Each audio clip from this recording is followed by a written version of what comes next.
아멘. 하나님의 말씀입니다. 하나님을 본받는 자 되는 은혜가 오늘 우리 가운데 가득하기를 예수님의 이름으로 축복합니다.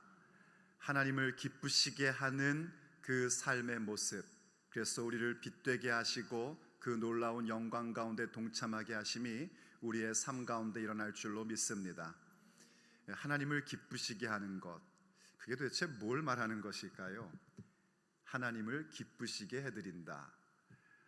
우리는 정말 하나님의 기쁨 되기를 소원합니다. 근데 그게 어떤 것일까 생각을 해봤는데, 가끔씩 제가 아내와 함께 저의 두 아들 얘기를 할 때가 있습니다. 이쪽에 미국에 오면서 캐나다에 두고 온 두 아들을 생각하면서 얘기를 이렇게 한참 합니다. 그 아이들 자랄 때 얘기도 하고, 지금 어떻게 지낼까 궁금해하기도 하고, 그 애들이 하는 일들에 대해서 얘기도 하다 보면은요, 가끔씩 제 아내가 장난기 어린 표정으로 싹 바뀌면서 저에게 이런 얘기를 합니다. 어휴, 그렇게 좋으세요? 얼굴에서 미소가 떠나질 않으세요? 그럽니다. 그럼 제가 그 얘기를 부인하지 않습니다. 저는 전혀 의식하지 않았는데 아마도 저에게 주신 귀한 선물인 두 아들, 지금은 이제 아예 같이 동역자가 된 그 두 아들의 얘기를 하면 제 얼굴에서 미소가 떠나질 않는 모양입니다. 정말 기뻐합니다. 참 하나님의 은혜 가운데 잘 자라주어서 지금 한 6년째 떨어져 사는데도 불구하고 믿음으로 살아가는 모습을, 애쓰는 모습을 볼 때에 참 기쁨이 됩니다. 아시는 분은 아시지만 이제 큰애는 오랫동안 고민하고 기도하다가 신학의 길을 가고 말씀 사역을 하겠다고 결단을 했고, 작은 애는 작은 애대로 자기 전공 살려서 직장 생활하면서 열심히 일하고, 또 그 가운데서 늘 기도해라, 부모가 잔소리하면 그 소리에 대해서 맞아, 기도해야 돼, 이러고 얘기를 하고, 그러니 참 기쁘죠. 그런데 만약에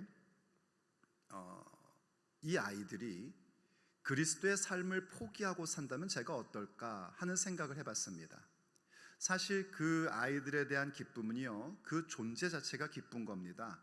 그냥 그들이 그렇게 있으니까 제 마음에 기쁨이 있는 건데, 그들의 삶이 그리스도와 결별된 삶을 산다면 저는 그들의 삶은 기쁘지 않을 겁니다.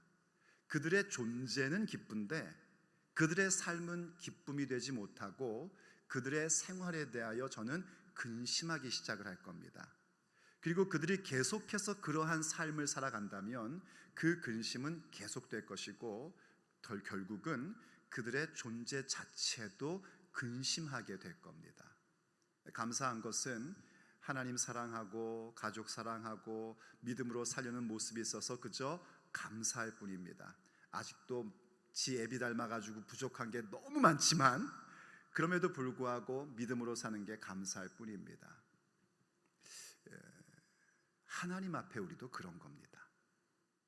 우리가 이렇게 예수님을 믿게 되었다는 것은 하늘에 속한 모든 신령한 복을 받았다는 겁니다. 그래서 하나님의 자녀가 된 것이고 그리스도의 몸 된 교회가 된 겁니다. 그래서 하나님이 우리를 보실 때는 우리의 그 죄되고 못난 모습을 직접 보시는 것이 아니라, 우리가 사람을 봐도 머리를 보고 그가 누군지를 얼른 알 수 있는 것 아닙니까? 그렇듯이 예수 그리스도를 통하여 우리를 보십니다. 그래서 우리가 그리스도의 몸이 된 이상에는 우리 존재 자체가 하나님의 기쁨입니다. 우리를 얼마나 기뻐하시는지 스바냐 3장 17절 말씀, 우리 참 좋아하는 말씀 아닙니까? 너의 하나님 여호와가 너희 가운데 계시니 그는 구원을 베푸실 전능자시라. 우리와 함께 하시는 하나님은 구원을 베푸시는 전능자십니다.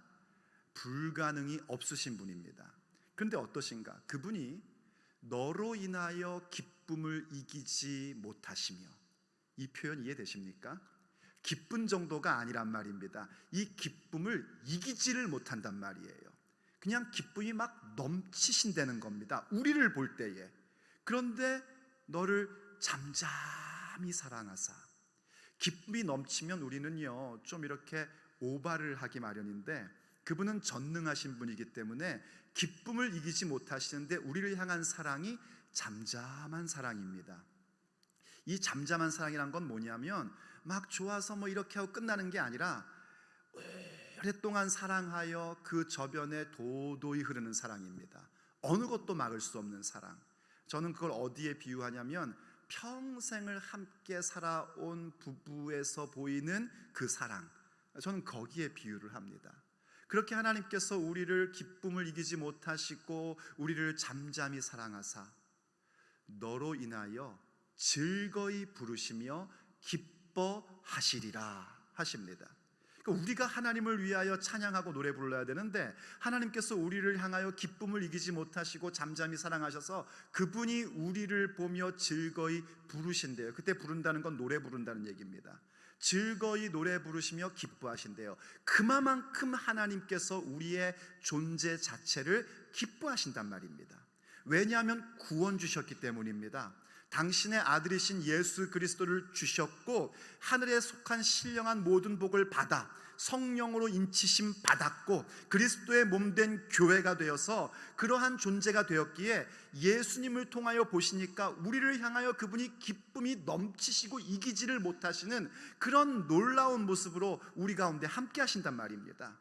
자, 그런데 하나님이 우리를 기뻐하시는 것과 우리가 하나님을 기쁘시게 해드린다는 건 좀 다른 얘기인 겁니다. 하나님이 우리를 그렇게 기뻐하시기 때문에 우리는 이제 어떤 반응을 보여야 되냐면 그분을 더욱 기쁘시게 해드리는 삶을 살고 싶어지는 겁니다. 그래서 오늘 본문이 우리에게 이렇게 10절에서 먼저 이야기를 시작을 합니다. 뭐라고 말씀하시냐면 주를 기쁘시게 할 것이 무엇인가 시험하여 보라 하고 말씀하십니다. 하나님의 기쁨이 되는 것은 당연한 우리의 신분에 대한 얘기인데 거기서 멈추는 것이 아니라 이제는 내가 하나님을 기쁘시게 할 것이 무엇인지를 생각할 줄 아는 성숙한 자녀가 되어야 한단 말입니다. 근데 그때 하나님을 기쁘시게 해드리는 건 그냥 되는 게 아닙니다. 거기에는 우리의 결단의 행동이 요구됩니다. 그러니까 이런 겁니다. 우리가 지난주에 살펴봤듯이 우리가 예수 그리스도를 믿게 되었다는 건 뭐냐면 거룩한 신분을 얻은 겁니다. 우리가 쟁취해낸 게 아니라 우리가 따낸 게 아니라 하나님께서 거룩한 신분을 주셨습니다. 철저하게 그분의 은혜로 받은 겁니다. 그럴 때 우리에게 무엇이 요구되냐면 거룩한 결단이 요구됩니다. 빛의 자녀가 되었기에 빛의 자녀답게 행하라 하고 명령하시며 그 거룩한 결단을 요구하십니다. 그럼 어떤 기적이 일어나냐면 우리의 삶에 거룩한 인격이 형성이 됩니다. 그게 바로 빛의 열매예요. 모든 선함과 의로움과 진실함이라는 것이 우리의 삶의 열매, 내 인격으로 맺어지게 됩니다. 그런데 아시다시피 그 선함과 의로움과 거룩함이라는 것은 본래 우리의 성품이 아닙니다. 그건 하나님의 성품입니다. 선함이라는 것, 모든 착함이라는 것은 하나님의 선함인데 어느도 선한 사람은 없습니다. 오직 하나님 한 분만이 선하십니다. 그 의로움이라는 것은 하나님의 의로움이고 진실함이라는 것도 역시 진리를 얘기하는 거예요. 우리 안에는 없던 것들입니다.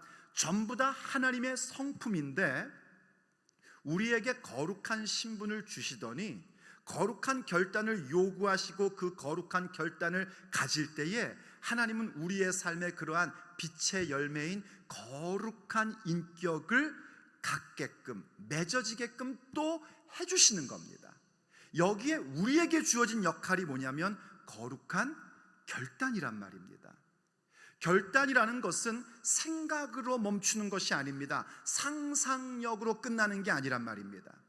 거룩한 결단은 항상 우리를 어디로 이끌고 오냐면 행동으로 이끌어 옵니다. 걸음을 걷게 합니다. 발을 딛게끔 만듭니다. 바로 그 부분으로 가는 게 뭐냐면 하나님을 기쁘시게 하는 게 뭘까 하는 것을 시험해 보는 겁니다. 이때 시험한다는 얘기는 뭐냐면은 낱낱이 조사하여 밝혀낸다는 겁니다. 참과 거짓이 무엇인지, 진짜가 뭐고 가짜가 뭔지를 밝혀낸다는 겁니다.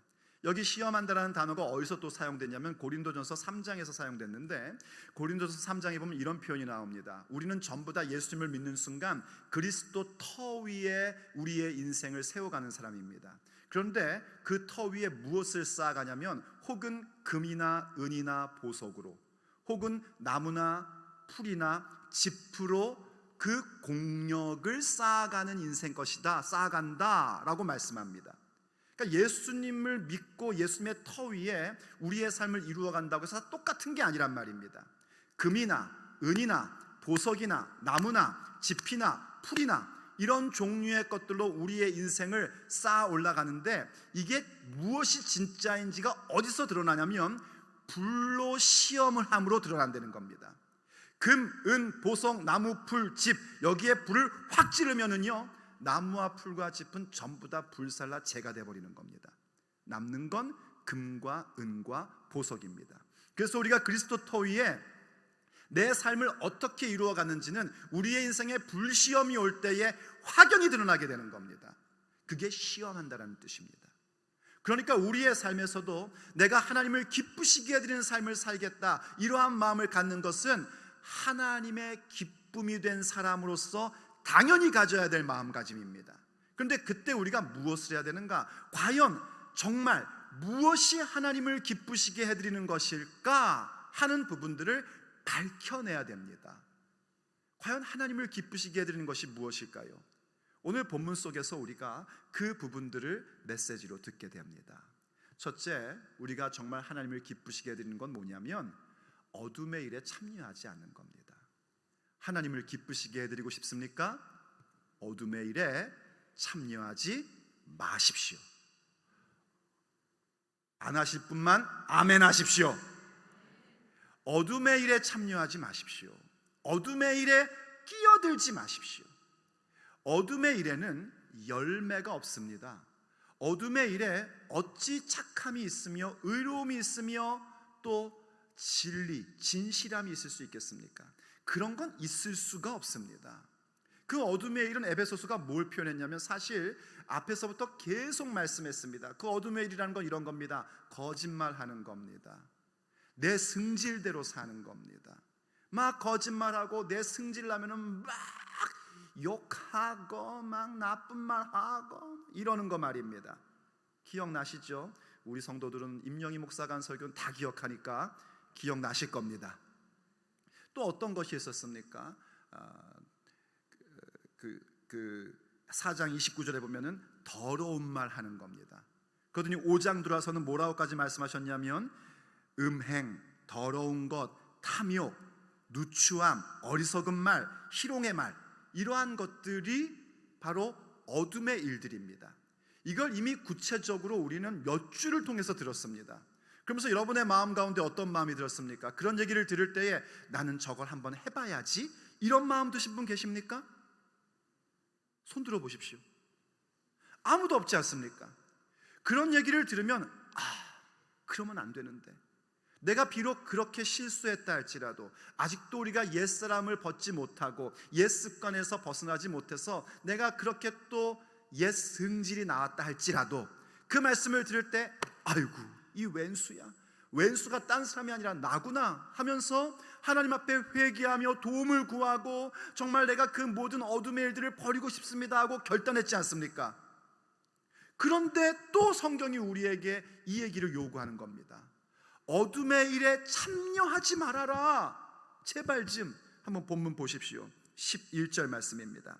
너희는 열매 없는 어둠의 일에 참여하지 말고 도리어 책망하라. 그들이 은밀히 행하는 것들은 말하기도 부끄러운 것들이라 하고 말씀합니다.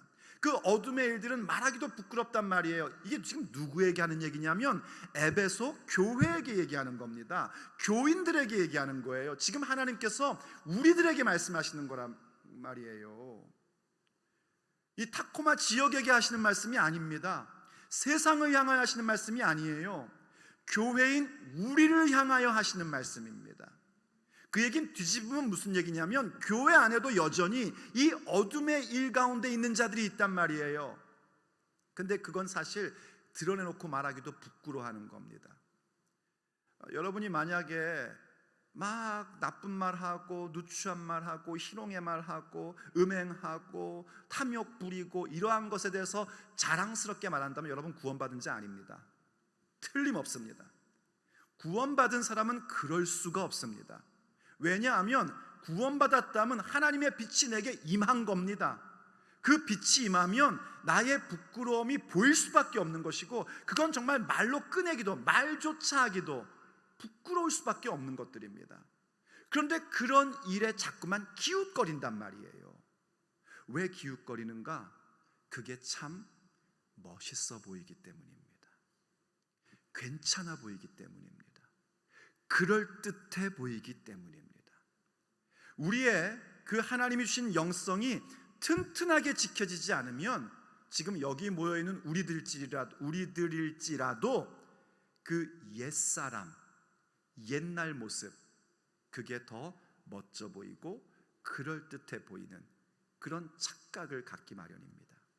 왜냐하면 그게 굉장히 장엄하고 힘있어 보이고 또 많은 선택의 여지가 있어 보이기 때문입니다.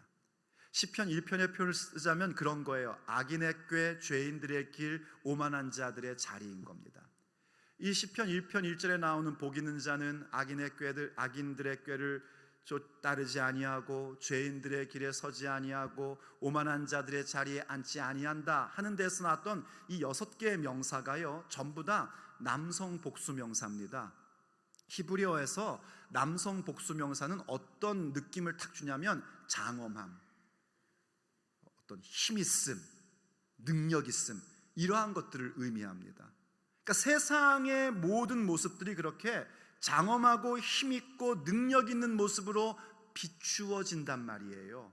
길도 여러 개고요. 그리고 거기에 나오는 동사 악인의 꾀를 따른다, 이건 따라간다라는 얘기죠. 죄인들의 길에 선다, 이 선다는 건 그냥 넉넉히 서 있는 게 아니라 그것을 굳게 지킨다는 의미고요. 오만한 자들의 자리에 앉는다, 그때 앉는다는 것도 그냥 가만히 수동적으로 앉아있는 얘기가 아니라 그 자리를 지키고 이렇게 꿰어차 앉았다는 그런 얘기입니다. 전부 다 그 하는 행동들도 굉장히 적극적이고 그럴듯해 보인단 말이에요. 그래서 우리의 영성이 흐트러지면 그 모든 모습들이 매력적으로 보이는 겁니다.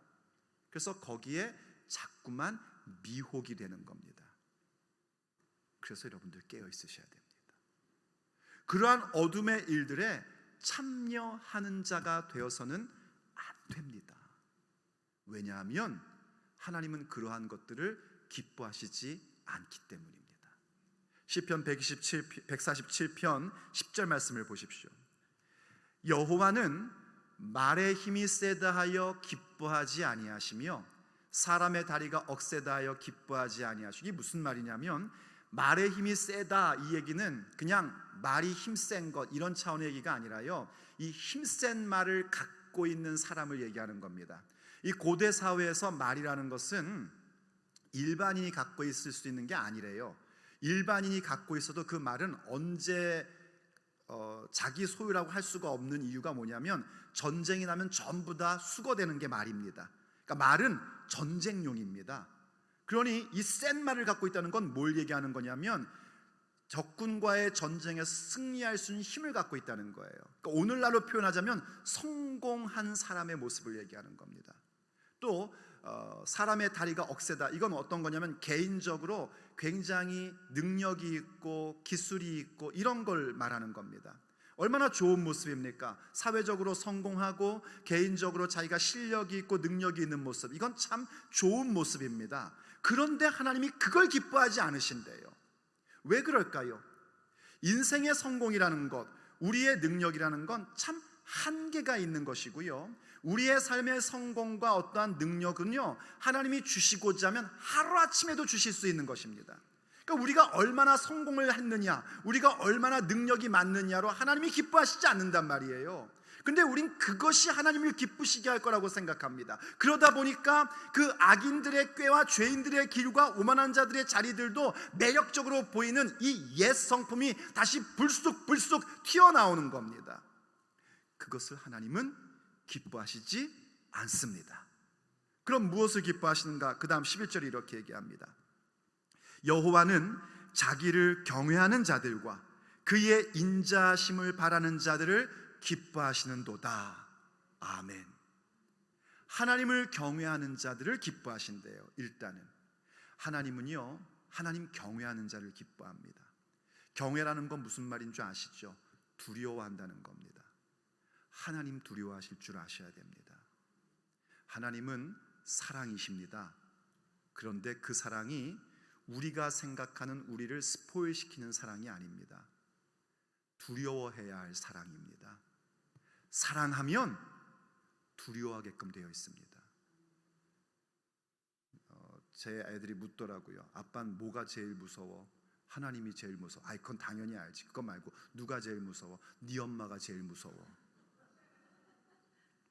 왠 줄 아십니까? 사랑하기 때문입니다.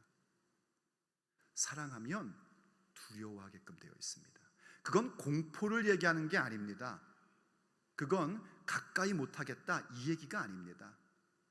그에게 무게중심을 주는 것이고 존중히 여기는 겁니다. 하나님을 경외하는 자에게 하나님은요, 복을 주십니다. 왜 제가 화요일날 사무엘학 강론을 할 때에 오벳 에돔의 복 들어보신 분들은 기억나시죠? 오벳 에돔이라는 사람이 하나님의 언약궤를 모십니다. 그 하나님의 언약궤를 오벳 에돔이 모시게 된 거는요, 정말 생각지도 못했던 일입니다. 어떤 사건이 있는지 아시지 않습니까? 하나님께서 우사라는 사람을 그 자리에서 즉사를 시켜버리셨습니다. 하나님을 향한 두려움이 없이 행동할 때 하나님께서 그를 즉사시키시고요, 그래서 그 언약궤가 오벳에돔의 집에 들어온 겁니다. 얼마나 오벳에돔이 처음에는 두려웠겠습니까? 얼마나 하나님을 경외함으로 그 언약궤를 모셨겠습니까?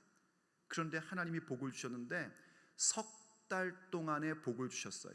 소유에 대한 복을 주셨고 하나님을 사모하는 복을 주셨고 자손에 대한 복까지도 베풀어 주시는 것을 성경이 우리에게 말씀해 주고 있습니다. 석 달 만에 다윗이 그 소식을 듣고 그 언약궤를 다시 다윗성 가운데로 옮겨옵니다. 여러분, 이게 무슨 얘기인 줄 아십니까? 하나님께서 우리에게 복 주셔서 성공하게 하시고 우리를 유명케 하시려면요, 석 달이면 충분하다는 얘기입니다. 석 달. 그 석 달이 사실 뭔지 아세요, 여러분? 소문나는 데 걸린 시간입니다. 하나님이 복을 주시면 하루아침에 뒤집어 놓으십니다. 하루아침에 성공자 되게 만드실 수 있습니다. 하루아침에 맨 꼴찌로 가던 사람을요, 맨 앞선사로 만드실 수 있습니다. 제가 가끔 얘기하잖아요. 맨 꼴찌로 가다가도 뒤로 돌아있까 하는 순간 주무시는 분은 무슨 말인지 이해가 안 되십니다. 맨 뒤에 따라가는 줄 알았는데 갑자기 하나님이 뒤로 돌아있까 하면 갑자기 맨 앞이 되는 거예요.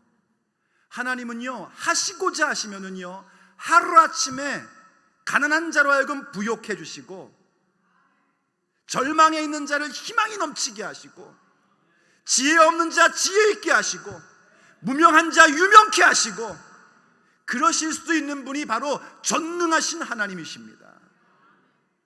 그래서 오벳에돔이요, 사실 제가 볼 땐 그런 것 같아요. 하루아침에 하나님이 뭘 어떻게 하셨는지는 모르겠지만 갑자기 소유의 복이 임하고 막 하나님 사모하는 마음이 생긴 거예요. 그 옛날에는 인터넷도 없고 SNS도 없잖아요. 그러니까 소문 퍼지는 데 석 달 걸린 거예요. 다윗의 귀에 들리는 데 석 달이 걸린 거지, 하나님이 오벳에돔에게 복 베풀어 주신 게 확실히 증거되는 것은요, 순식간에 일어난 일입니다. 그러니 어찌 하나님께서 말의 힘이 세다고 자랑하는 자를 기뻐하겠으며 자기가 능력이 있고 내가 기술이 있고 내가 이만한 거 할 수 있는 사람이라는 것을 자랑하는 자를 기뻐하시겠습니까? 하나님이 기뻐하시는 자는 그분을 경외하는 자입니다. 하나님을 경외하다 보면 어떤 모습으로 가게 되냐면요, 하나님을 경외한다는 거 하나님 두려워하는 거거든요. 왜 두렵냐면 그분의 거룩함 앞에 자꾸 내가 노출되기 때문입니다. 하나님 말씀을 읽다 보면 어떤 마음이 들어요, 여러분? 성경 읽으시죠? 읽는 분만 고개를 끄덕여 주십시오. 성경 읽으셔야 됩니다. 설교만 듣고 성경 안 읽는 사람은 어리석은 사람입니다. 설교는 뭐냐면 성경 읽게끔 해드리는 거예요. 성경을 읽으셔야 됩니다. 성경을 읽을 때 여러분 어떤 마음이 듭니까? 성경을 읽으면서 이건 임영희 목사가 봐야 되는데 이거는 김 목사가 봐야 되고 이건 박 목사가 봐야 되고 어머나 세상에 이거는 뭐 어떤 권사가 이러고 계시는 분 계세요? 그건 이제 뭔가 심각한 상태에 빠지신 겁니다. 성경을 읽으면 자꾸 내가 부끄러워집니다. 그분의 거룩함 앞에 나의 부족함과 나의 못남과 내가 좀 괜찮아진 줄 알았는데 아직도 수준이 이것밖에 안 되네. 나보고 인상 쓰면 나도 승질나네. 아직도 왜 이렇지? 어떻게 수준이 이렇지? 이렇게 될 수밖에 없는 거예요. 그분의 거룩함 앞에 그분을 경외하면은요 그런 마음이 듭니다. 그러다 보면 무엇을 구할 수밖에 없냐면 다시 또 하나님의 인자하심을 구할 수밖에 없는 거예요. 그래서 하나님을 경외하는 자들은 자연스럽게 하나님의 인자하심을 구합니다. 그런데 하나님이 그걸 기뻐하신대요. 다시 한번 봐보세요. 147편 11절 여호와는 자기를 경외하는 자들과 그의 인자하심을 바라는 자들을 기뻐하시는도다. 하나님 경외하다 보니 그분 앞에 설 수 있는 방법은 아무것도 없다는 걸 아는 거예요. 그래서 그분의 인자하심, 하나님의 은혜로우심만을 바라보고 있는 자, 그들을 기뻐하신답니다. 그럼 우리의 마음에 어떤 마음이 들어오기 시작하냐면요, 적어도 악을 미워하는 자가 됩니다. 정말 싫은 거예요. 악은 정말 너무 싫은 거예요. 나쁜 짓 하는 건 정말 싫은 거예요. 그래서 잠언은 아예 우리에게 노골적으로 이렇게 가르침을 줍니다. 잠언 8장 13절 여호와를 경외하는 것은 무엇이라고요? 한번 읽어보세요. 큰 소리로요. 여호와를 경외하는 것은 아멘, 악을 미워하는 것이랍니다. 하나님 경외하는 것, 하나님 두려워한다는 건 악을 미워하는 거예요. 미워하는 것과 함께 할 수 없습니다. 미워하는 것을 지지할 수 없고 미워하는 것과 타협할 수 없는 겁니다. 구체적으로는 무엇인가? 이렇게 말씀하고 계셔요. 교만과 거만과 악한 행실과 패역한 입을 미워하느니라. 교만하고 거만하고, 교만은 뭐냐면 내 위치를 잃어버리는 겁니다. 내가 하나님이 되려는 그런 마음, 그게 교만이고요. 거만은 뭐냐면 교만보다 한술 더 뜨는 거예요. 그런 마음 가운데 남을 업신여기기까지 하는 겁니다. 네가 뭐가 있는데 난 정말 잘났걸랑 이러면서 남을 업신여기까지 가는 게 거만이에요. 이 교만과 거만은 악한 행실을 낳게끔 하고, 그 악한 행실은 사람들의 입을 보면 항상 패역한 입입니다. 이러한 것들을 미워하는 것, 그것이 하나님을 경외하는 겁니다. 그러므로 여러분, 악한 일에 참여하지 마십시오. 누군가가 여러분에게 와서 자꾸 믿음이 아닌 이야기를 하고 하나님의 교회를 자꾸 헐뜯고 주의 종들을 자꾸만 나쁘게 얘기하고, 그럼 그 얘기를 듣고 멍하고 계시면 안 됩니다. 주의 종을 헐뜯는 얘기를 왜 가만히 있지 말라고 하냐면요, 지가 목사라고 이 얘기 아닙니다. 여러분, 우리 교회 목사를 누군가가 헐뜯는 걸 여러분이 들으면은요, 그 목사가 전하는 메시지가 귀에 들리질 않습니다. 그러면 여러분의 영혼이 죽는 겁니다. 아니, 교회 목사가 하나님 말씀 아니라 맨날 지 얘기만 하고 그러고 있다면 들을 필요도 없습니다. 그런데 하나님 말씀이 증거되고 있는데 그게 귀에 들리지 않는다면 여러분의 영혼이 피폐해지기 시작합니다. 다른 건 다 잃어버려도요, 여러분의 영혼의 강건함은 잃어버리시면 안 됩니다. 그건 굳건히 지켜야 되는 겁니다. 다른 건 다 도둑맞아도 믿음은 도둑맞으면 안 됩니다. 그런데 믿음은 하나님 말씀을 들어야 생기는 것인데, 주의 종을 헐뜯는 말을 들으면서 그냥 멍하니 있으면은요, 내 영혼이 그 목사의 소리가 들리지를 않아요. 그냥 듣고 있는 겁니다. 한 귀로 듣고 한 귀로 쏟아버리는 거예요. 그래서 그러한 자리에 여러분들이 끼어들지 마셔야 됩니다. 도망치셔야 됩니다. 오랫동안 사귀었는데요, 그게 뭐요? 오랫동안 사귄 사람이 여러분에게 회개를 줍니까? 구원을 줍니까? 영생을 줍니까? 복을 줍니까? 아무것도 안 주잖아요. 하나님의 말씀으로 돌아오셔야지 돼요. 악한 일에 끼어들지 마셔야 돼요. 어둠의 일에 참여하지 마셔야 됩니다. 오히려 어떻게 되는가? 오늘 말씀 얘기하죠. 꾸짖어라 하십니다. 꾸짖는 자가 되래요. 책망하래요. 이 책망하라는 말은요 굉장히 강력한 용어입니다. 막 드러나게 하라는 겁니다. 비판하라는 겁니다. 그럼 어떻게 하라는 걸까요? 아하, 이제 다 죽었어. 막 어둠의 일을 해? 네가 막 욕을 해? 넌 이제 끝났어 나한테. 그래서 가서 싸우라는 얘기일까요? 그 사람들을 우리가 정죄하라는 얘기일까요? 하나님 말씀은 우리에게 그렇게 육신의 힘으로 싸우지 말라고 합니다. 우리의 씨름은 이 혈과 육의 씨름이 아니에요. 영적인 싸움입니다. 우리로 하여금 정죄자가 되지 말라고 하셨습니다. 그런데 다시 책망하라고 하세요. 드러나게 하시라고 하십니다. 어떻게 하면 될 것인가? 그래서 두 번째 아셔야 되는 게 있습니다. 무엇이 하나님을 기쁘시게 하는가? 빛이 되어 드러나게 하는 겁니다.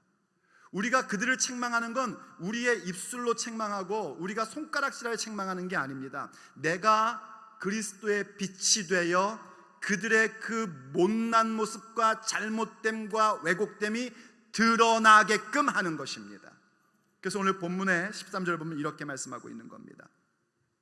그러나 책망을 받는 모든 것은 빛으로 말미암아 드러나나니 드러나는 것마다 빛이니라. 사실 이 말씀이 조금 어렵습니다. 우리 이게 뭐죠? 개역 개정이죠. 개역 한글 개역 개정은 그 성경 그 원래 원문어를 이렇게 잘 직역을 했습니다. 그래서 이렇게 저게 무슨 말일까? 원문도 무슨 말일까 싶은 그렇게 이렇게 잘 번역을 한 거예요, 아주. 근데 이걸 이제 두 가지로 해석을 할 수 있는 겁니다. 책망을 받는 모든 것은 빛으로 말미암아 드러나나니. 그러니까 책망할 때에 우리의 말로 책망하고 또 우리가 손가락질하여 책망하는 것이 책망이 아니고 빛으로 말미암아 드러나는 거란 말이에요. 우리가 빛의 자녀입니다. 우리가 예수님으로 말미암아 어둠에서 빛으로 옮겨진 바 되었고 빛의 자녀가 되었습니다.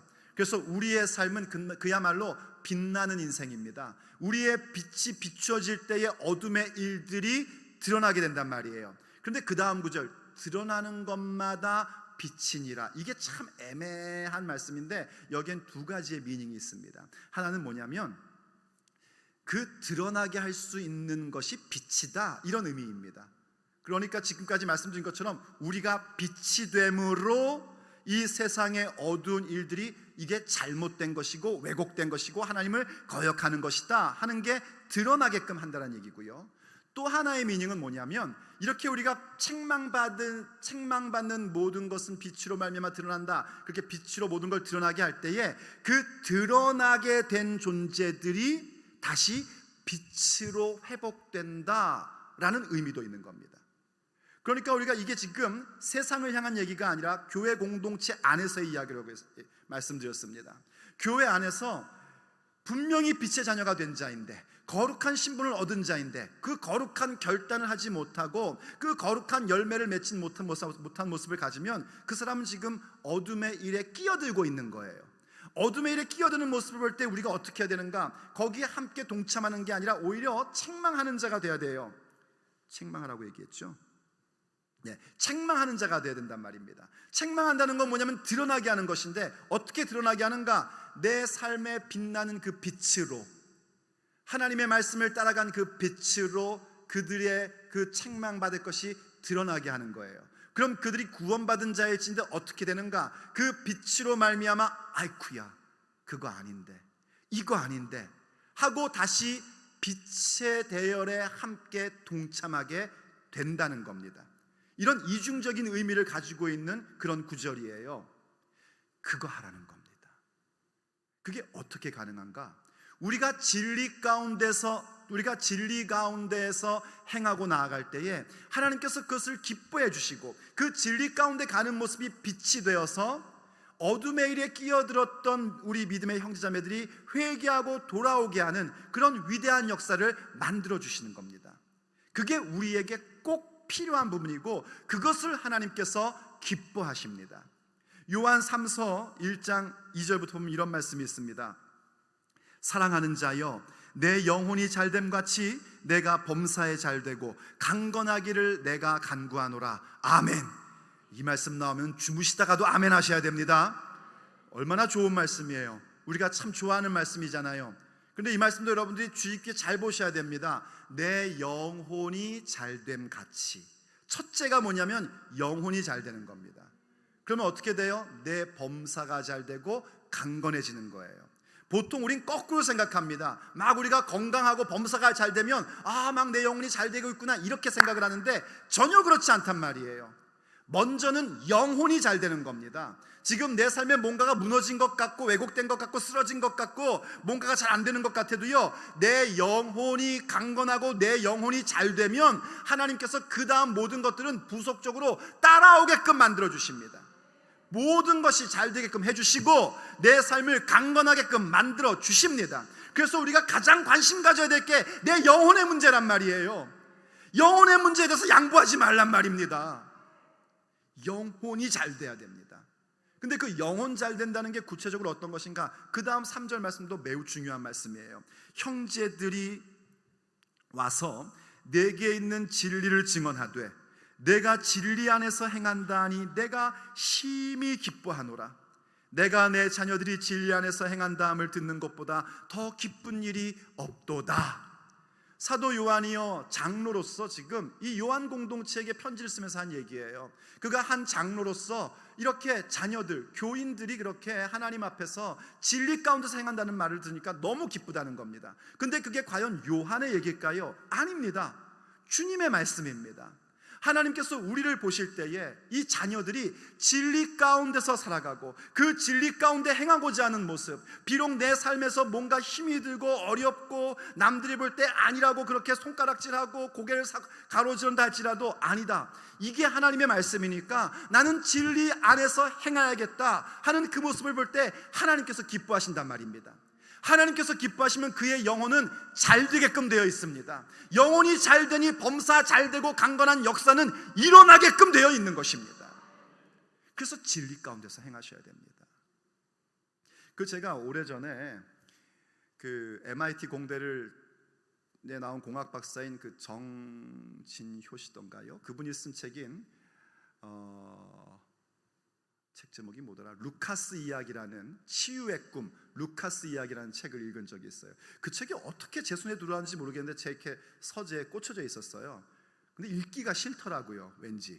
그래서 안 읽고 그냥 책 제목만 맨날 보다가 어느 날 하루는 제가 그걸 꺼내서 이렇게 봤어요. 읽는데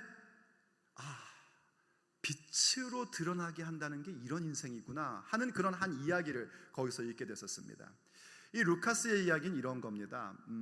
캐나다 토론토에 가면 데이브레이크라는 그런 공동체가 있습니다. 이 데이브레이크는 뭐냐면 라리시 공동체라고 장 바니에라는 신학자가 설립한 발달 장애인들이 사는 공동체예요. 그러니까 발달 장애인들만 사는 게 아니라 그들을 돌보는 자들과 또 목회자들 뭐 이렇게 어떤 그런 구교 신교의 차별이 없이 그렇게 모이는 그런 이제 공동체입니다. 그 공동체 가운데 어떤 장애를 갖고 있는 부부가 결혼을 해서 사는데 너무나 아이가 갖고 싶은 거예요. 그런데 아이를 가지려고 노력했는데 2번의 유산을 하고 그리고 3번째 아이를 갖게 됐는데 얘가 잘 자라는 겁니다. 몇 주가 지나서 몸이 좀 이상하다 싶어가지고 걱정이 돼가지고 병원에 갔어요. 그랬더니 의사가 일단 아이는 살아있다고 그렇게 얘기를 했는데 그 다음 말이 굉장히 충격적인 말인 겁니다. 이 아이가 심각한 장애를 갖고 있다는 거예요. 어떤 장애냐면 그런 장애도 있는지 뇌가 이 골 밖에 있다는 겁니다. 근데 살아는 있대요. 그래서 의사가 얘기를 하는 겁니다.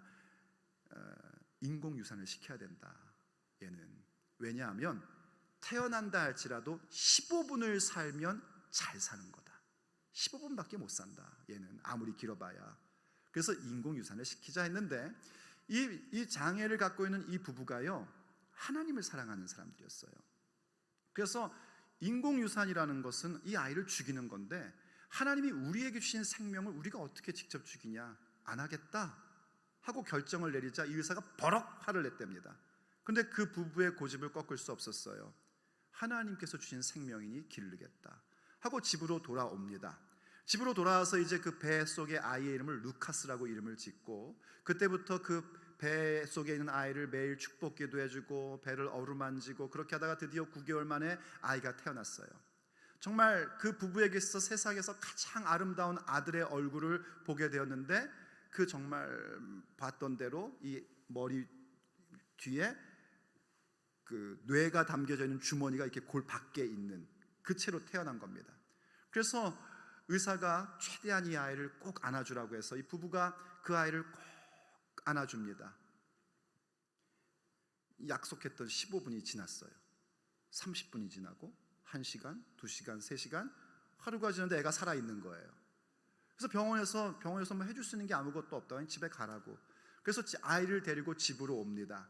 집에 와서 그때부터 이 루카스를 정말 정성을 다해서 이 부부가 사랑을 계속 쏟아부어 줍니다.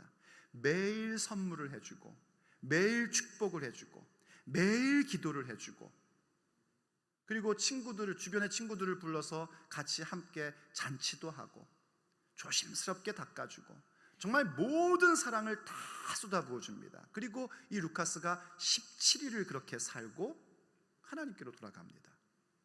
그래서 이 부부가요, 정말 가슴 아프지만 담담하게 그 아들을 하나님께 보내드립니다. 그때 그 아이의 아버지가 이런 얘기를 합니다. 루카스와 함께했던 지난 9개월은 소중하고 아름답고 행복한 시간들이었습니다. 저는 루카스로 인해 비로소 아버지가 될 수 있었습니다. 루카스는 사랑하는 아들의 고통과 죽음을 지켜보는 아버지의 마음을 알게 해 주었습니다. 지금 이 부부가 정상인이 아닙니다. 일반인이 아닙니다. 발달 장애를 갖고 있는 부부입니다. 그런데 하나님을 사랑하고 진리 안에서 걷고자 하는 그 모습 속에서 그 문제, 15분밖에 살 수밖에 없다는 그 아이를 낳고, 그 아이를 하나님께 드리며, 물론 유아 세례도 주고, 그렇게 17일 동안 돌보면서 고백하는 이 내용은 어떤 사람의 고백보다 가장 훌륭한 고백입니다. 정말 하나님께서 내게 주신 아이 사랑했고, 그리고 그 아들을 보면서 아들의 아픔과 죽음을 보며 가슴 아프셨던 하나님 아버지의 마음을 내가 이해하게 되었다는 그 고백은 정말 우리에게 도전을 주는 얘기입니다. 이 글을 썼던 그 정진호 교수라는 분이요, 이런 얘기를 거기서 하더라고요. 내가 70년을 산다는 것과 17일을 산다는 것에 있어서 무슨 차이가 있을까? 어떤 차이가 있을까? 왜냐하면 그분의 고백이 이러더라고요. 우린 전부 다 장애를 갖고 태어난 자라는 겁니다. 그것도 죽을 수밖에 없는 이 죄성이라는 장애를 갖고 태어난 우리들. 그런데도 불구하고 하나님 아버지께서는 그런 우리를 포기하지 않으시고 어루만지시고 아들이라 불러주시고 딸이라 불러주시고 우리를 지키시고 이끌어주신단 말입니다. 과연 누구의 인생이 정말 복된 인생일까? 뭐 이런 고백을 하는 것을 제가 기억을 합니다. 그 모습이 이 루카스의 부모님의 모습이요, 세상을 꾸짖습니다. 지금 미국에서 여러분 얼마 전부터 이슈화되고 있는 내용 중에 하나가 뭐냐면 낙태에 대한 겁니다. 대법원에서 낙태는 이제 주정부에게 맡긴다, 이것만 했는데도 불구하고 미국 전역에서 여성의 인권이라고 하면서 데모를 하고 난리법석을 떨었고 지금도 그걸 가지고 이슈화하고 있습니다. 여성의 인권이 중요한데 그 인권이 왜 아이를 죽여야 하는 겁니까? 누군가를 죽이는 게 인권일까요? 그렇지 않습니다. 그런데 이 루카스의 부모는요, 그런 세상을 향해서 비난하거나 손가락질 한번 하지 않았는데 그들이 살았던 삶의 모습 그 자체가 빛이 되어 세상을 책망합니다. 그게 빛이 되어 드러나게 하는 겁니다. 주님께서 우리에게 그걸 원하십니다. 그럼 어떻게 해야 되는가? 우리가 깨어나야 됩니다. 깨어서 일어나셔야 됩니다. 그래서 주님께서 다음 주에 깊이 살펴보겠지만 깨어있는 사람 되라고 명령하고 계신 겁니다. 깨어나야 됩니다. 잠들어 계시면 안 됩니다. 잠든 자들이여 죽은 자들 가운데서 깨어나 일어나라 하신 말씀을 들으셔야 됩니다. 잠들어 있으면 내가 죽은 자들 가운데 있는 걸 깨닫지 못합니다. 그런데 깨는 순간 죽은 사람이 옆에 있으면 깜짝 놀라 일어날 수밖에 없는 거예요. 잠들어 있으면 죽은 자와 진배 없는 겁니다. 잠들어 계시면 안 됩니다. 깨어나셔야 됩니다. 깨어나셔서 어둠의 일에 참여하는 것이 아니라 주님께서 주신 그 빛의 모습으로, 빛의 자녀의 모습으로 모든 세상의 어둠이 드러나게끔 하고 악한 것이 드러나게끔 되어서 우리가 걸어가는 걸음마다, 우리가 사는 삶마다 그것이 전부 다 세상을 책망하는 모습이 될 수 있는 그런 빛의 자녀로 나아가셔야 됩니다. 그것이 하나님을 기쁘시게 해드리는 삶이에요. 그게 하나님께서 기뻐하시는 거란 말입니다. 그것이 하나님을 경외하는 것이고 하나님의 인자심을 구하는 자들의 당연한 발걸음인 겁니다. 두려워하지 마십시오. 놀라지도 마십시오. 여러분이 그 결단을 가지고 나아갈 때마다 하나님께서는 여러분들 가운데에 놀라운 일들을 베풀어 주실 겁니다. 오베데돔의 복을 여러분의 삶의 현실로 베풀어 주실 것입니다. 하나님께서 여러분들의 영혼을 잘되게 해주시고 강건한 역사도 주실 겁니다. 그러니 놀라지 말고 두려워하지 말고 하나님 의지하면서 깨어서 빛으로 말미암아 세상을 드러나게 하시고 빛으로 말미암아 어둠의 일들을 드러나게 하시고 어둠의 일에 참여하지 않는 자로 서십시오. 주님의 기적을 보게 될 것입니다. 그러므로 오늘도 주님 앞에